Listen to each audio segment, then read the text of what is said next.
Hello and welcome to another episode of Creepy Puppet Reads Creepypasta.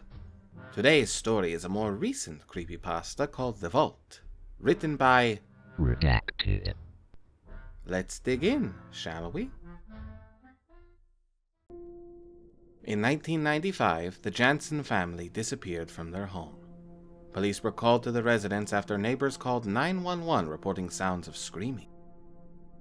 The police spent hours searching the house, but didn't find anything indicating the whereabouts of the Jansens, or any signs of breaking and entering. After months of no leads, it was declared a cold case, and the house had been foreclosed on.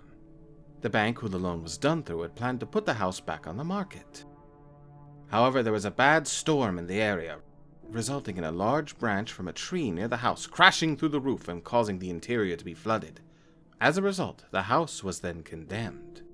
In the months afterward, stories began to spread from teenagers and squatters who broke into the house about hearing strange noises, the most common one among all of them being a large clicking noise, followed by the sound of heavy metal scraping across concrete.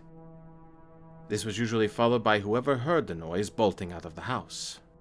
The day finally came for the Jansen house to be demolished. It was then that a startling discovery had been made. In the basement, behind a large wall rug, there was a metal vault door. The door had no handle on it, but its hinges were on the outside. The demolition crew contacted the bank, and when the bank had no answers, they both reached out to the realty company that sold the Jansens the house. The company did know about the vault door, but they didn't know what was behind it either. After 3 hours of grinding off the hinges, the demolition crew were able to move the door and started gagging within minutes of the door being opened. The smell was a horrendous combination of old shit, old piss, and rotted meat. The police were called due to said smell, but while one of the demolition guys was on the phone, another who had looked inside the vault with a flashlight started screaming in horror. It wasn't a vault, but a 10 by 10 bunker. Inside were the bodies of the Jansen family, all in states of decay. Their limbs were missing, and they had chunks cut out of their torsos. The bunker was strewn with bones and dried blood, with a sizable pile of feces in one corner. Police attempted to collect samples, but the blood was connected to the Jansens. The DNA from the feces could not be identified. Demolition was postponed as police resumed their investigation. Coroner reports determined that the family had only been dead for 3 out of the 8 months they had been missing, and speculated that their captor had tried to keep the Jansens alive for as long as possible while they feasted on the family. Police had started to stake out the house in the hopes the killer would come back, but realized that if the killer had left through the vault door, the door would have to stay open. Searching the vault again, officers discovered a manhole-sized grate in the center of the bunker.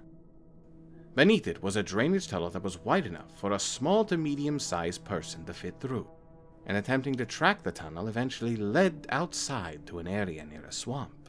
To this day, the identity of the Jansen family's killer has not been found. He or she is still at large.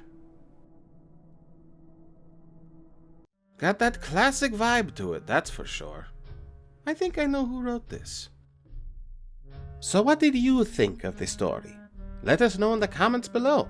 You can also recommend stories there as well, along with sending them to our email, boilsthecreepy@yahoo.com. Thank you for watching, and don't forget to subscribe to Whacky Puppets TV. My name is Boils, and this has been Creepy Puppet Reads Creepypasta. Check, please.